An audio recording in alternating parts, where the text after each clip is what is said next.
Easy physics বই থেকে এইবার আমরা যশোর বোর্ড 2023-এর প্রশ্নটি সমাধান করব। তো আমরা এখানে ক নাম্বার প্রশ্নটার ক্ষেত্রে খেয়াল করি, কতে বলা হয়েছে মন্দন কাকে বলে। মন্দন হচ্ছে বেগ হ্রাসের হারকে মন্দন বলে, অর্থাৎ প্রতি সেকেন্ডে কি পরিমাণ বেগ হ্রাস পাচ্ছে, এই যে বেগ হ্রাসের হার, এই বেগ হ্রাসের হারকে মন্দন বলে।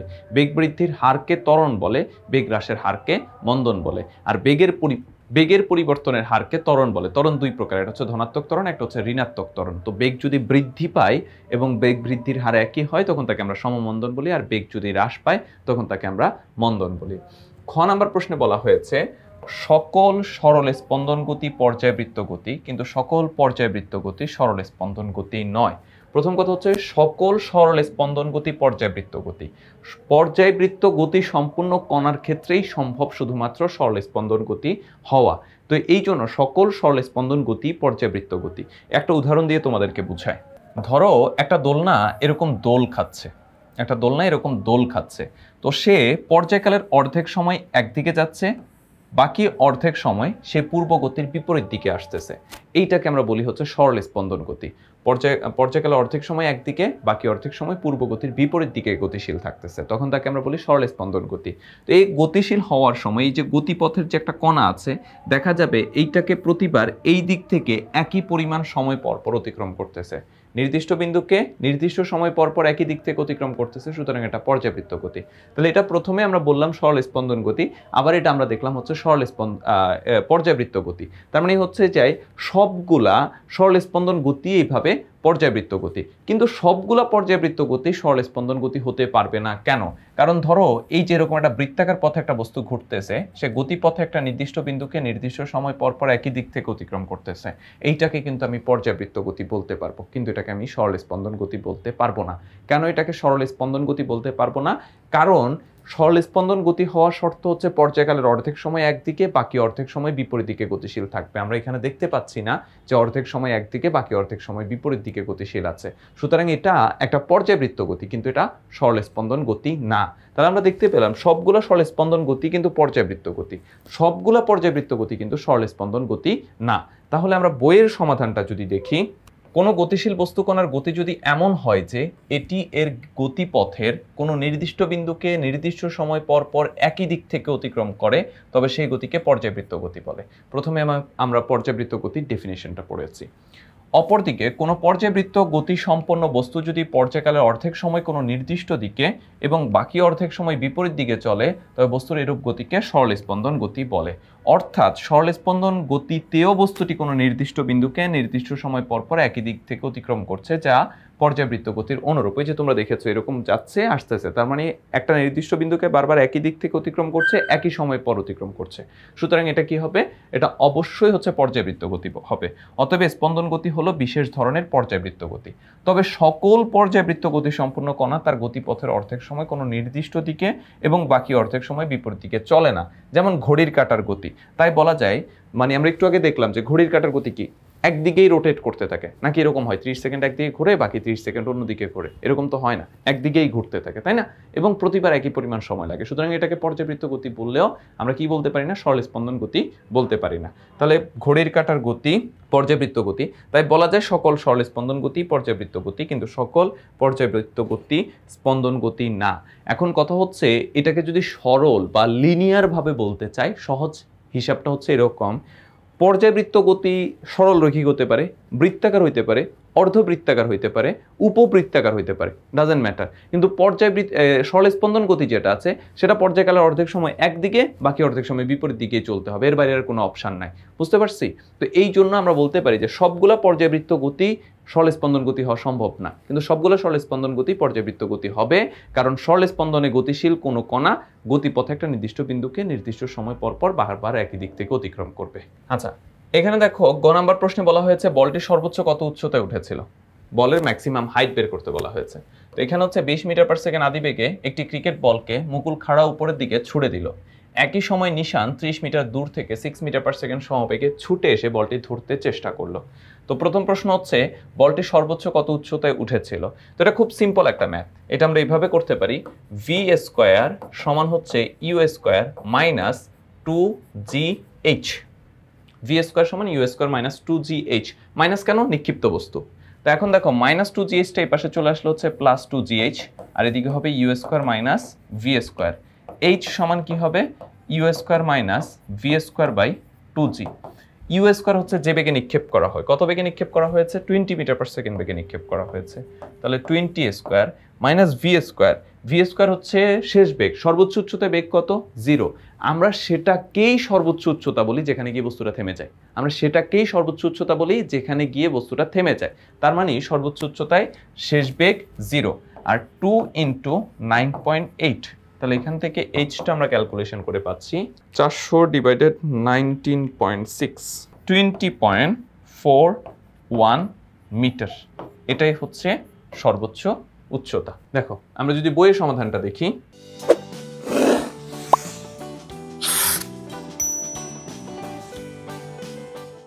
বলটি উপরের দিকে নিক্ষেপ করলে সর্বোচ্চ উচ্চতায় বেগ v সমান 0। এখন আমরা জানি নিক্ষিপ্ত বস্তুর ক্ষেত্রে v স্কয়ার সমান u square minus 2gh, v square 0, u square 20 square, 2g হচ্ছে 9.8, h টা আমরা বের করব। h সমান হচ্ছে 400 ডিভাইডেড 19.6 অর্থাৎ 20.408, বা আমরা যেটা 41 লিখেছি আর কি, এটাই হচ্ছে অ্যান্সার। ঘ নাম্বার প্রশ্ন হচ্ছে নিশানের পক্ষে বলটি মাটিতে পড়ার পূর্বে ধরা সম্ভব কিনা।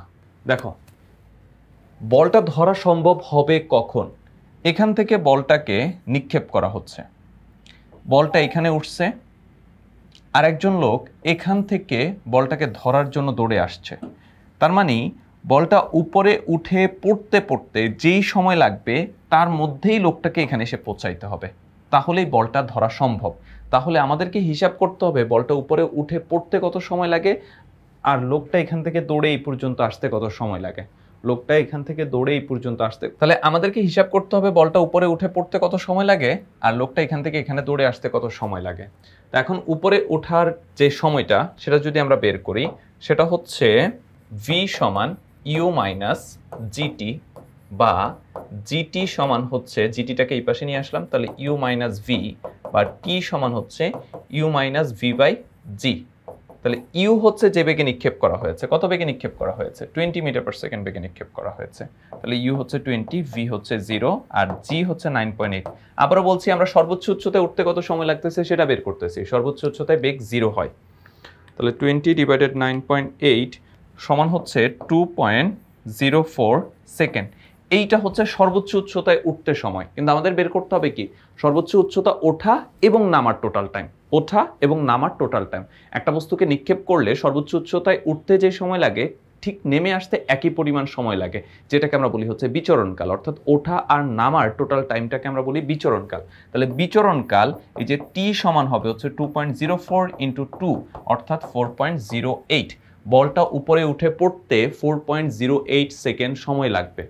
সেকেন্ড ব্যাপারটা হচ্ছে নিশান হচ্ছে 30 মিটার দূর থেকে 6 মিটার পার সেকেন্ড সমবেগে ছুটে আসে, নিশানের পৌঁছাতে কত সময় লাগে সেটা বের করব। তো নিশানের পৌঁছাতে যে সময়টা, যেহেতু সমবেগ তাহলে এস সমান হচ্ছে ভিটি, তাহলে টি সমান হচ্ছে এস বাই ভি। এস হচ্ছে 30 মিটার, আর কত বেগে দৌড়ে আসে 6 মিটার পার সেকেন্ড বেগে দৌড়ে আসে, তাহলে কত পাচ্ছি 5 সেকেন্ড। এখন খেয়াল করে দেখো নিশানের এসে পৌঁছাইতে 5 সেকেন্ড সময় লাগে, নিশানের এসে পৌঁছাইতে 5 সেকেন্ড সময় লাগে, কিন্তু বলটা উপরে উঠে পড়তে সময় লাগে হচ্ছে 4 সেকেন্ড। তার মানে নিশান এসে পৌঁছানোর পূর্বে কিন্তু বলটা পড়ে যাবে মাটিতে, যেহেতু নিশান এসে পৌঁছানোর পূর্বে বলটা মাটিতে পড়ে যাবে, সুতরাং বলটা ধরা সম্ভব হবে না।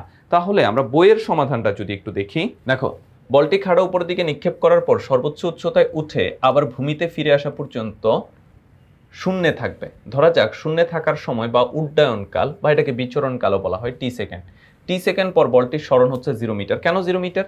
এই যে দেখো এখান থেকে উপরে উঠছে, উঠে আবার এখানে নামছে, তাহলে যেখান থেকে উঠছে সেখানেই যেহেতু নেমে আসছে, তাহলে তার সরণ কত হবে? সরণ হবে 0 মিটার। তাহলে এইচ সমান হচ্ছে UT minus half GT square.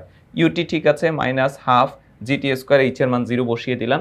এখান থেকে হচ্ছে এই যে 2টা এটার সাথে গুণ হয়ে গেছে, তাহলে আর 2টা এই পাশে গুণ হয়ে গেছে, তো গুণ হওয়ার পর হচ্ছে তোমার 2 ইউটি এই পাশে চলে আসছে আর জিটি স্কোয়ারটা এখানে রয়ে গেছে। এই অংশটা আমি দরকার হচ্ছে করে দিই এখানে। এই যে 2 দিয়ে 0কে গুণ করলে হচ্ছে 0 সমান হচ্ছে 2 দিয়ে ইউটিকে গুণ করলে হচ্ছে 2 ইউটি মাইনাস হচ্ছে জি টি স্কোয়ার, মাইনাস হচ্ছে জি টি স্কোয়ার। তো এরপরে হচ্ছে কি হলো, এই জি টি স্কোয়ার এই পাশে চলে আসলো, 2 ইউটি এই পাশে রয়ে গেল। মানে এইভাবে আমরা দেখতে পারি যে জি টি স্কোয়ার সমান হচ্ছে 2 সমান হচ্ছে 2ut, যেটা এই পাশে চলে আসছে। এরপর পুরাটাকে উল্টাইলে লেখা যায় 2ut সমান হচ্ছে gt স্কোয়ার, তাহলে t সমান হচ্ছে 2u/g। এখান থেকে হচ্ছে 2 বসিয়ে দিলাম, u এর মান 20 আর হচ্ছে আমার g এর মান হচ্ছে 9.8। ক্যালকুলেশন করলে আমরা পাচ্ছি কত? আমরা পাচ্ছি হচ্ছে 4.08 সেকেন্ড। তাহলে আমরা দেখলাম বলটা উপরে উঠে পড়তে সময় লাগে হচ্ছে 4.08 সেকেন্ড। এরপরে হচ্ছে নিশানের পক্ষে দৌড়ে আসতে সময় s সমান হচ্ছে vt, v হচ্ছে 6 আর t হচ্ছে 4.08, অর্থাৎ 24.48 মিটার দূরত্ব অতিক্রম করে। কিন্তু তার থেকে দূরত্বটা কত ছিল? তার থেকে দূরত্বটা ছিল হচ্ছে 30 মিটার। ঠিক আছে, তার মানে সে আসতেছে কতটুকু? 24.48 মিটার। তাহলে তার পক্ষে এসে পৌঁছানো সম্ভব না। তো তোমরা এই বইয়ের এইভাবে করতে পারো, তার থেকে আমার কাছে মনে হয় এই নিয়মটা হচ্ছে সবচেয়ে বেশি সহজ। তুমি v সমান u মাইনাস gt বা t সমান হচ্ছে u মাইনাস v/g, u এর মান হচ্ছে 20, v0, g এর মান 9.8, এইটা দিয়ে হচ্ছে তুমি টাইমটা বের করে ফেললা।